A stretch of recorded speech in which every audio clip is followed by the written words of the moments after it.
அவன் என்ன தெரியுமா கேட்டிருக்கானா, ஒரு பண்ணிக்காரனுங்க இவனுக்கு வந்து நம்ம முன்னாடி சேர் போட்டு உட்காரலாமா?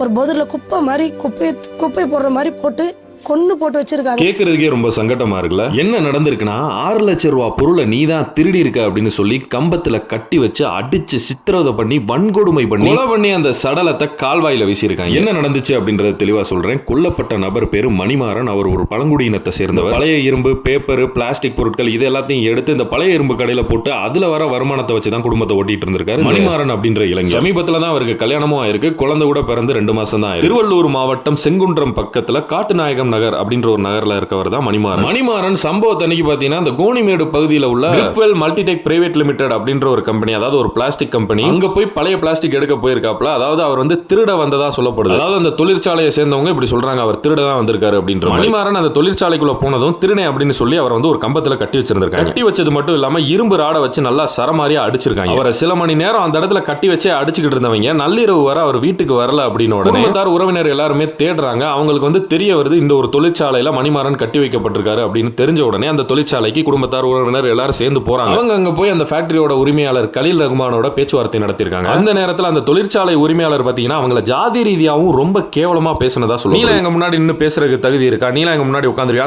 அந்த மாதிரி ஒரு ஜாதி ரீதியா ரொம்ப ஒரு மாதிரி மோசமாவும் பேசினதா சொல்லப்படுது. அது மட்டும் இல்லாம என் கம்பெனில இதுவரை 6 லட்சம் ரூபாய் மதிப்புள்ள பொருள் காணாம போயிருக்கு, அதுக்கும் இவன் தான் காரணமா இருப்பேன் அப்படின்ற மாதிரி சொல்லியிருக்காரு. 6 லட்சம் ரூபாய் நீங்க கொடுத்துட்டு இவனை கூட்டிட்டு போங்க அப்படின்ற மாதிரி சொல்லியிருந்தாரு. அந்த மக்களும் 6 லட்சம் ரூபாய்க்கு நாங்க எங்க போவோம், எங்களை விட்டுருங்க அப்படி இப்படின்னு கெஞ்சி பார்த்திருக்காங்க. ஆனா அவர் கேட்க வேற வழியே இல்லை, இவங்க விட மாட்டாங்க, நம்ம ஏதாவது பண்ணியே ஆகணும் அப்படின்னு சொல்லிட்டு பணத்தை ரெடி பண்றதுக்காண்டி ஊர்க்காரங்களும் உறவினர்களும் போயிருக்காங்க. ஆனா பாவம் அவங்களால 6 லட்சம் ரூபாய் பணத்தை ரெடி பண்ண முடியல. அவங்க திரும்ப அந்த தொழிற்சாலைக்கே வந்து ஏதாவது பேசி பார்க்கலாம் அப்படின்னு வந்திருக்காங்க. பார்த்தா மணிமாறன் அங்க இல்லங்க, எங்க பையனை காணோம் அப்படின்னு எல்லாரும் பதறி கேட்கிறப்ப அவன் தப்பிச்சு ஓடிட்டேன் அப்படின்ற மாதிரி சொல்லியிருக்காங்க. அப்படி தப்பிச்சிருந்தா எங்கள்கிட்ட வந்திருப்பேன், எங்க வீட்டுக்கே வரல அப்படின்னு கேட்கும்போது அவங்க எதுவுமே பதில் சொல்லல. அதனால அவங்க தேடி பார்த்திருக்காங்க. எல்லையம்மன் கோவில் கால்வாய்னு ஒன்று இருக்கு அந்த ஏரியா. அந்த கால்வாயில மணிமாறன் இறந்த நிலையில கடந்திருக்காரு. அவங்க என்ன பண்ணியிருந்திருக்காங்க அப்படின்னா அந்த பிளாஸ்டிக் பொருட்களை உருக வைக்கிறதுக்காண்டி யூஸ் பண்ற கெமிக்கல் எல்லாத்தையும் மண்டையில ஊத்தி அவரை வந்து மொட்டை எடுத்து கரும்புலி செம்புலி குத்துறது அந்த மாதிரிலாம் சொல்லுவாங்கல்ல, அந்த மாதிரி அவரை வந்து ரொம்ப அவமானப்படுத்தி கட்டி வச்சு அடிச்சே கொலை பண்ணி அந்த கால்வாயில தூக்கி போட்டிருக்காங்க. இப்ப போலீஸ் பாத்தீங்கன்னா 6 பேரை கைது பண்ணிருக்காங்க. அதாவது அந்த ஃபேக்டரி